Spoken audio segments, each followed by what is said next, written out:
qu'il m'appelait à n'importe quelle heure du jour de la journée, surtout de la nuit d'ailleurs.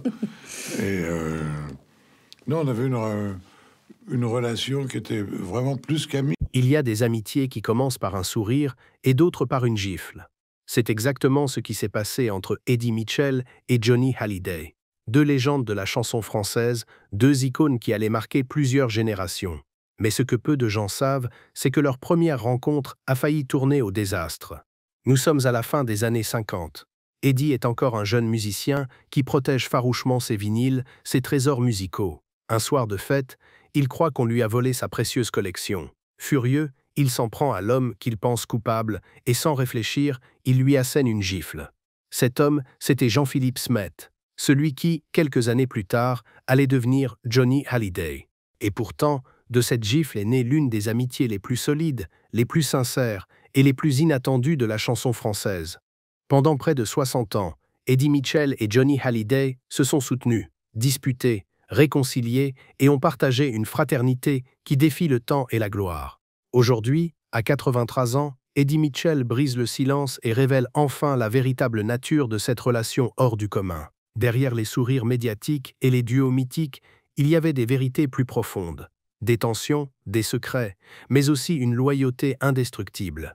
Et ce qu'il dit de Johnny pourrait bien changer à jamais la façon dont vous voyez l'idole des jeunes.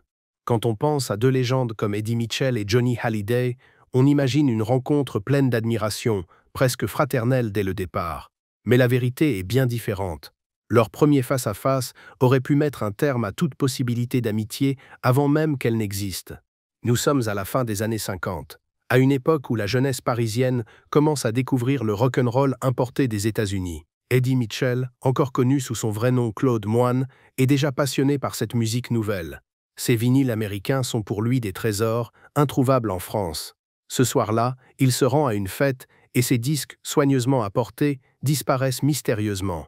Furieux, Eddie se met à chercher le coupable. On lui dit qu'un garçon est parti avec ses vinyles. Sans hésiter, il le retrouve, s'emporte, et lui assène une gifle retentissante. Ce garçon, c'était Jean-Philippe Smet. Personne ne l'appelait encore Johnny Hallyday. Mais ce nom allait bientôt résonner dans toute la France. La scène aurait pu signer la fin immédiate d'une relation. Mais elle a en réalité posé les bases de quelque chose de beaucoup plus fort. Car Johnny, loin de se vexer ou de couper les ponts, accepte la situation. On apprend plus tard que ce n'était pas un vol. Les vinyles avaient simplement été confiés à la concierge de l'immeuble sans mauvaise intention. Cet incident devient, avec le temps, une anecdote fondatrice. Eddie reconnaît sa fougue. Johnny encaisse sans rancune. Et de cette gifle naît une histoire unique, marquée par une authenticité rare, dans un milieu où les relations sont souvent superficielles. Ce qui frappe dans ce récit, c'est le symbole. Deux jeunes hommes au caractère fort, deux passionnés de musique, deux tempéraments explosifs qui se rencontrent non pas dans la douceur, mais dans le choc. Et c'est précisément ce choc qui les rapproche. Eddie, en racontant cette histoire aujourd'hui, insiste sur un point, leur relation n'a jamais été construite sur les apparences. Elle a toujours reposé sur la franchise parfois brutale. Ni lui ni Johnny n'étaient du genre à jouer un rôle pour séduire l'autre. Leur lien s'est forgé dans la vérité nue, dès la première seconde. Cette première rencontre explique peut-être pourquoi leur amitié a tenu si longtemps. Elle n'était pas basée sur des flatteries, ni sur une admiration aveugle. Elle était ancrée dans une réalité crue. Deux hommes qui pouvaient s'affronter, se heurter, mais aussi se respecter profondément. Et ce n'était que le début. Car de cette gifle allait naître une fraternité indestructible, qui allait traverser près de 60 ans d'histoire, de gloire et de chaos. Mais comment passe-t-on d'un coup de sang à une amitié de toute une vie? La suite de leur histoire va vous surprendre. Après cet épisode de la gifle, tout aurait pu s'arrêter là. Eddie aurait pu considérer Johnny comme un rival agaçant, et Johnny aurait pu garder rancune. Mais c'est exactement l'inverse qui s'est produit. De cette tension initiale est née une curiosité mutuelle, puis une complicité qui allait se transformer en une véritable fraternité. Car ce qui a tout changé, ce n'est pas l'incident en lui-même, mais ce qui a suivi. Très vite, Eddie comprend que ce garçon, Jean-Philippe Smet, partage la même passion que lui, le rock'n'roll américain. Ils passent des heures à parler de musique, à comparer leurs influences, à rêver de scène et de gloire. Leur rencontre ne s'est pas faite dans l'admiration béate, mais dans la confrontation, et c'est sans doute ce qui a cimenté leur lien. Johnny, de son côté, voit en Eddie un complice rare. Contrairement à d'autres, Il ne cherche pas à profiter de lui ni à se coller à son image. Eddie a son propre style, sa propre ambition. Cette indépendance plaît à Johnny. Rapidement, ils comprennent qu'ils ne sont pas destinés à se faire concurrence, mais à évoluer côte à côte, chacun avec sa personnalité et son public. Au fil des années, leur relation prend une dimension familiale. Eddie dit souvent que Johnny était pour lui comme un frère, et ce n'est pas qu'une formule. Leur complicité se traduisait par une loyauté à toute épreuve. Ils pouvaient se dire les choses en face, parfois avec brutalité, mais jamais avec hypocrisie. Dans un milieu artistique où les faux-semblants sont monnaie courante, cette sincérité avait quelque chose de précieux. Cette fraternité s'est renforcée dans les moments difficiles. Quand Johnny traversait des périodes de doute ou de chaos personnel, Eddie était là, pas pour le juger, mais pour lui rappeler qui il était vraiment.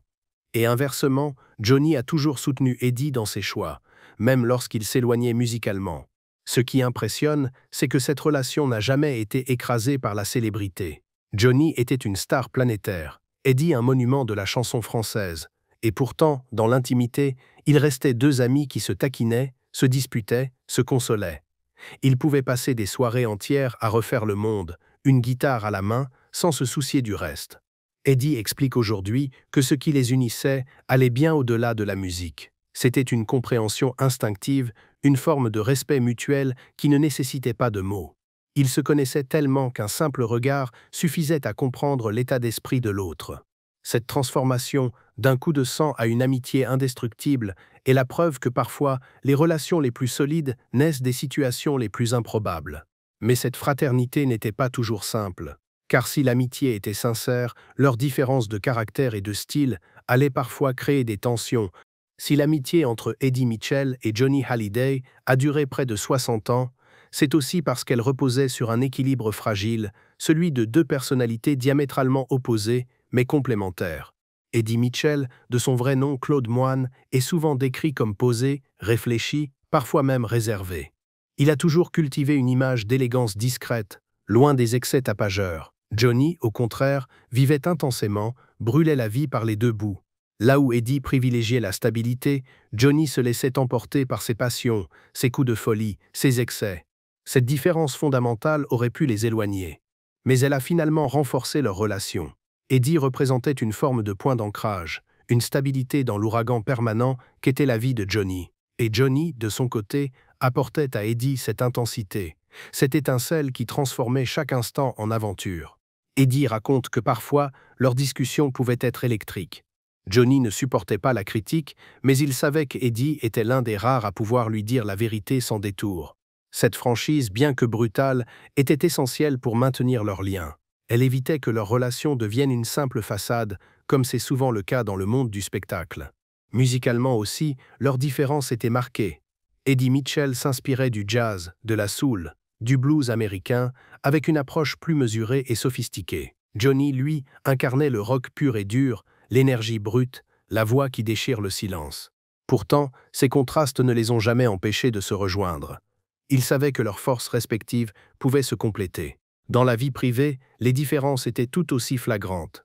Eddie menait une existence plus rangée, entouré de sa famille, avec une carrière construite sur la régularité. Johnny, lui, enchaînait les mariages, les excès, les crises médiatisées. Et malgré tout, jamais Eddie ne s'est éloigné. Il pouvait hausser le ton, donner des conseils, parfois même s'agacer. Mais il n'a jamais tourné le dos. Cette capacité à accepter les contrastes est ce qui a fait la force de leur relation. Là où d'autres amis auraient pris leur distance face aux tempêtes de Johnny, Eddie est resté. Parce qu'au fond, il comprenait que derrière l'exubérance se cachait une fragilité profonde. Et si ces différences les opposaient parfois, elles étaient aussi à l'origine de moments uniques. Car quand ces deux univers se rencontraient sur scène ou en studio, la magie opérait. Et c'est justement sur scène, dans leur collaboration musicale, que leur amitié s'est révélée au grand jour, offrant au public des instants inoubliables. Au-delà de leur complicité privée, c'est sur scène que l'amitié entre Eddie Mitchell et Johnny Hallyday a pris une dimension légendaire.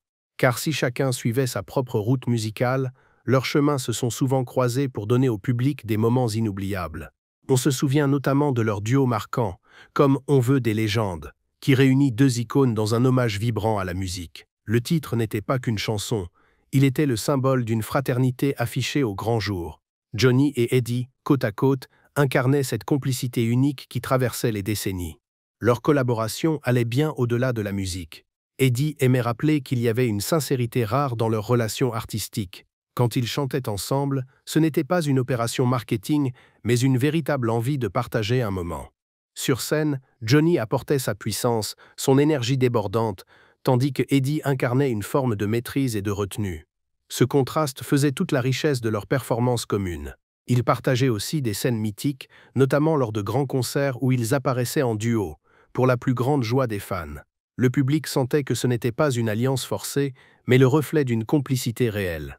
Chaque regard, chaque sourire échangé en plein spectacle était le signe d'une amitié authentique, bien différente des collaborations artificielles auxquelles on assiste parfois dans le monde de la musique. Mais cette reconnaissance mutuelle ne se limitait pas à la scène.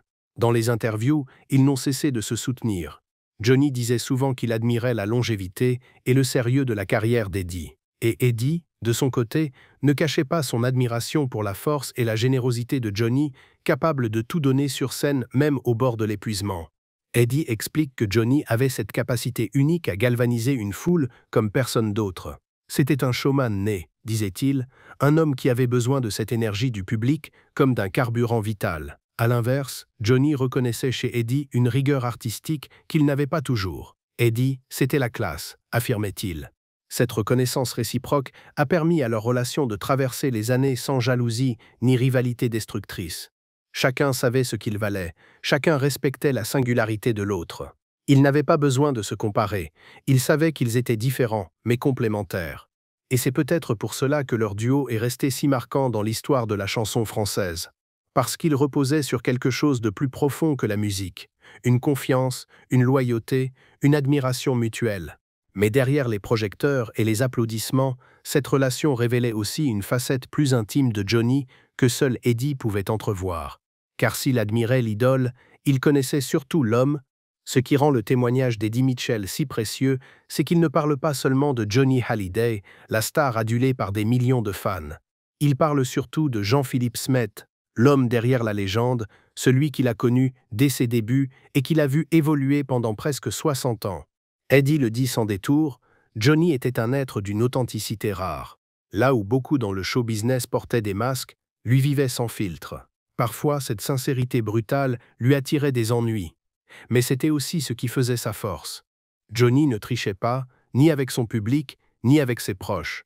Eddie se souvient de moments de simplicité totale, des repas partagés loin des caméras, des discussions nocturnes où Johnny se confiait sur ses peurs, ses doutes, ses regrets. Derrière la rockstar flamboyante se cachait un homme fragile, qui avait besoin d'être écouté et compris.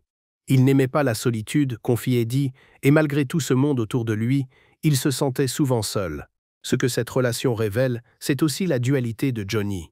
Il pouvait être excessif, colérique, imprévisible, mais il pouvait aussi se montrer d'une tendresse désarmante. Eddie insiste sur ce contraste. Johnny, c'était à la fois le feu et la glace. Il pouvait vous enflammer d'un regard, puis, le lendemain, vous surprendre par une douceur inattendue.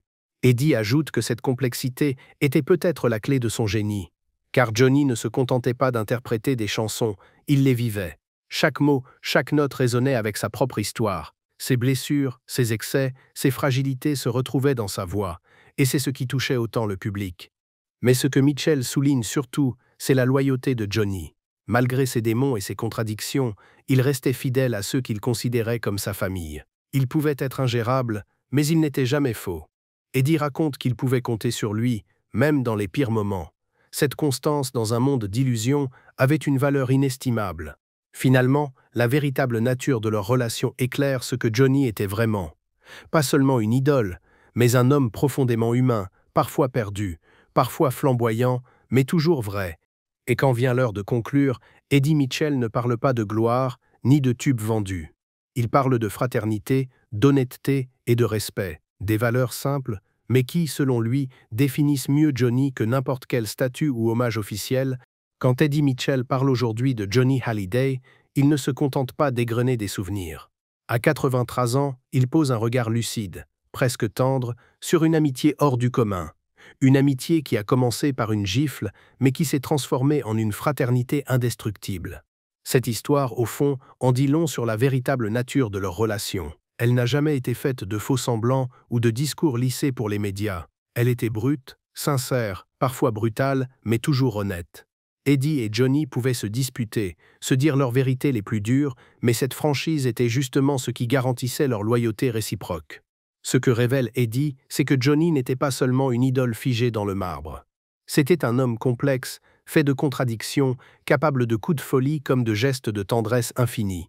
Un homme qui, malgré ses excès, savait rester fidèle à ses amis, même dans les tempêtes. Cette relation éclaire aussi une part méconnue de Johnny, sa quête permanente de sincérité.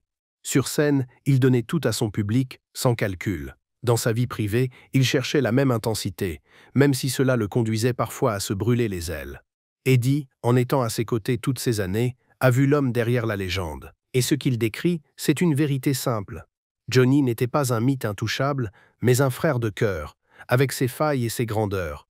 En regardant en arrière, Eddie Mitchell ne parle pas d'une idole disparue, mais d'un ami qui lui manque. Ces mots, empreints d'émotion, rappellent que derrière les statues, les disques et les hommages officiels, il reste surtout une relation humaine. Une relation qui résume peut-être mieux que tout le parcours de Johnny, sincère, intense, parfois chaotique, mais toujours authentique.